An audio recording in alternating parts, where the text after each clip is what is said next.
Imagine what's possible when learning doesn't get in the way of life. At Capella University, our game-changing FlexPath learning format lets you set your own deadlines so you can learn at a time and pace that works for you. It's an education you can tailor to your schedule. That means you don't have to put your life on hold to pursue your professional goals.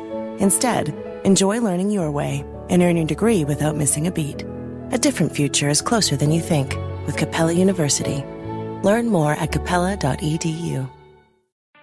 Bored with your boring cardio? Stop pedaling that snooze cycle to Nowheresville and try some cardio that's actually fun. Supernatural Fitness, available on MetaQuest. Isn't that right, Jane Fonda? Cardio will never be boring again. Sweat to the beat of thousands of chart-topping songs inside stunning virtual landscapes. Bet your stationary bike can't do that. Visit GetSupernatural.com and join the next fitness revolution. Supernatural VR Fitness, only on MetaQuest. Rated T for Teen.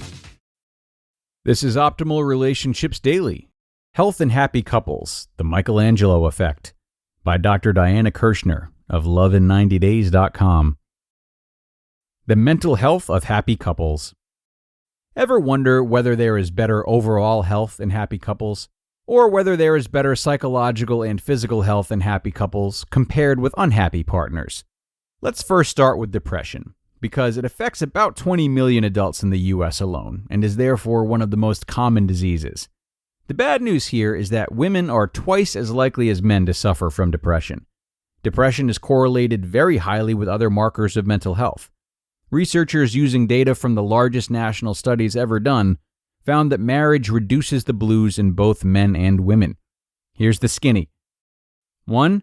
In studies of those continuously married versus those single or living together, researchers found that entry into marriage significantly reduces depressive symptoms in women and men. 2. Single and stable women reported increases in depression over a 5-year period, while the married women did not. 3. Depression isn't a factor in the decision to get married. In other words, the problem of self-selection and experimental designs doesn't appear to screw up the results. And 4. In short, we know now that a stable marriage helps women ward off the blues. Other studies show that when we look at overall mental health, married women are emotionally healthier than singles. What about the argument that marriage is better for men than it is for women? We know that married men are far better off than single men. Granted, men may benefit from marriage even more than women, but those differences can be accounted for by the nature of male single life. The bachelor tends to have more unhealthy habits and is less likely to have emotional social support than the bachelorette. So when he marries, he steps up to a much healthier lifestyle. Single women, on the other hand, are not significantly different in their lifestyles than their married counterparts. So, where do married women suffer relative to singles? In 2 areas. When they are in bad marriages or when they have kids. It's as simple as that. Women in bad marriages report having trouble sleeping, not feeling okay, and being more stressed than gals who say they are in a satisfying marriage. In other words, a woman's emotional health in a happy couple may contribute a lot more to her well-being than we previously thought. Married with children. As to having kids, women with young kids have more stress than women without kids. Duh.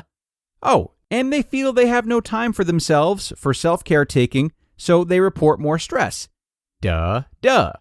If you're looking to have kids, be prepared for a more stressful life and more of the responsibility. If you are married and one of those lucky few who have a house husband, you'll have more responsibility outside the home.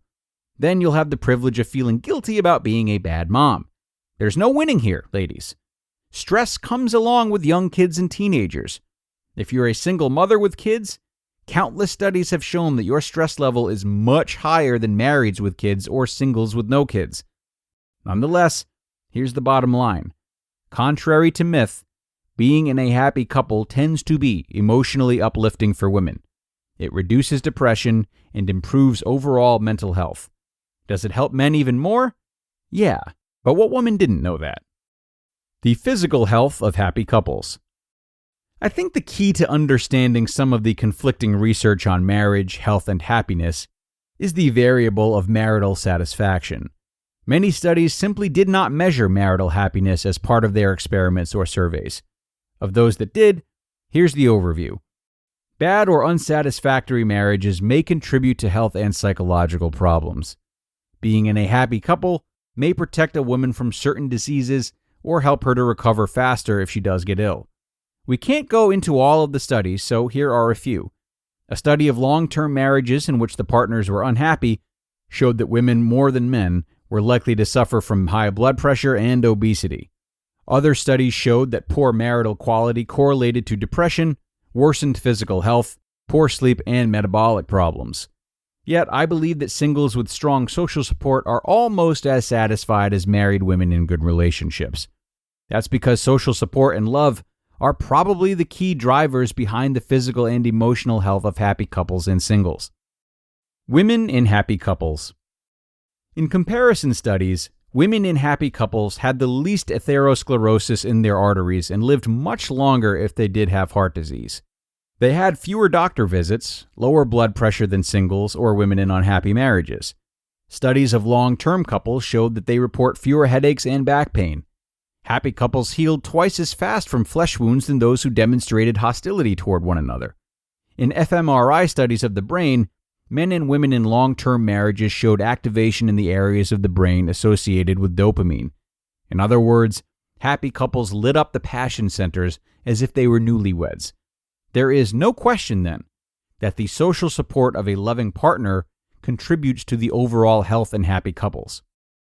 Bottom line, marriage by itself is not an answer to all of life's problems.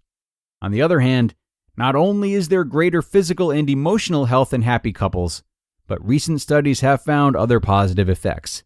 They've dubbed them the Michelangelo effect.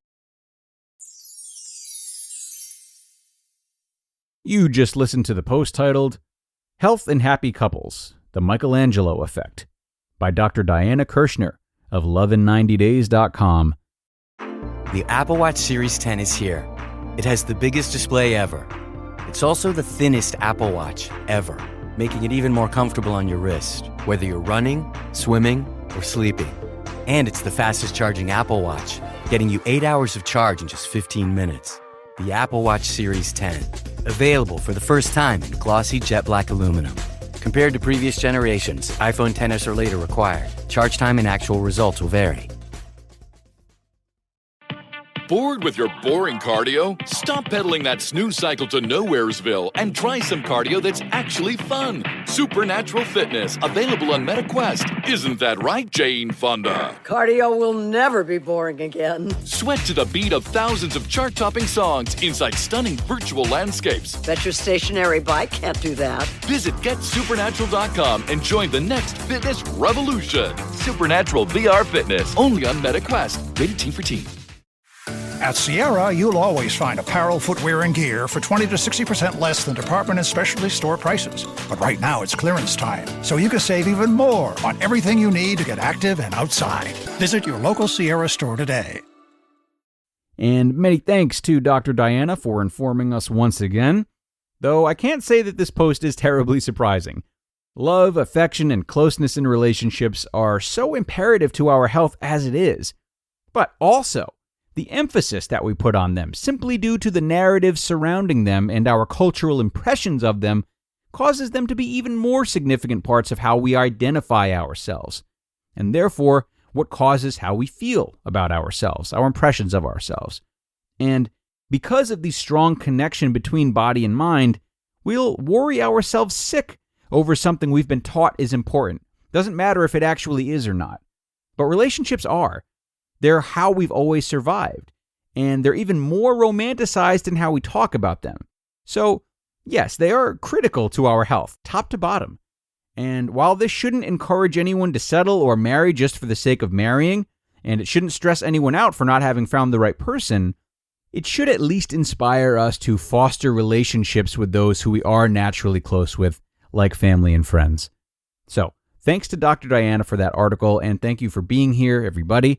We have reached the end, but you can come on back tomorrow where your optimal life awaits.